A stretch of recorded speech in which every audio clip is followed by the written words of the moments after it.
आपण पाहतोय की आज सिन्नरमध्ये अशा पद्धतीने विजय साजरा केला जातोय। आपल्यासोबत विजयी उमेदवार आहेत या ठिकाणचे। खरं तर हा जल्लोष सगळीकडे दिसतोय। नगरसेविका पदामध्ये ज्यांना ज्यांना यश मिळालं आहे ते असे उमेदवार आपल्यासोबत आहेत। काय सांगाल मॅडम, काय सांगाल, कुठल्या पक्षाचे आहात आणि किती मतांनी निवडून आला? राष्ट्रवादी काँग्रेस पार्टीची। तर सगळ्यात पहिल्यांदा साहेबांचे मी आभार मानून की त्यांनी मला ते पात्र समजलं आणि 9 प्रभाग क्रमांकामधून त्यांनी जो माझ्यावर विश्वास दाखवला आहे त्या विश्वासात मी पात्र ठरण्याचा प्रयत्न करेन।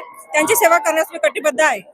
अगदी इथे आपण पाहतो की भाजपाचा सुपडा साफ झालाय। भाजप आणि सेनेचा ज्या पद्धतीने या ठिकाणी सांगण्यात आलं होतं की भाजपाच्या जास्तीत जास्त जागा येतील, काय वाटतं तुमच्या भागामध्ये भाजप आणि शिवसेनेचा सुपडा साफ झालाय? तर या ठिकाणी आपण पाहतोय की खरं बघायला गेलं तर उमेदवारांचा विजय हाच या जनतेचा आनंद या ठिकाणी मानला जातोय। कामाची पावती मॅडमला काय नाही। अगदी या ठिकाणी जनतेचं मत आहे की आज आपण पाहतोय की सगळ्यांचा जल्लोष या ठिकाणी दिसून येतोय आणि खरं तर या सगळ्या विजयी उमेदवारांना महासागरच्या माध्यमातून त्यांच्या भावी वाटचालीसाठी हार्दिक शुभेच्छा। धन्यवाद।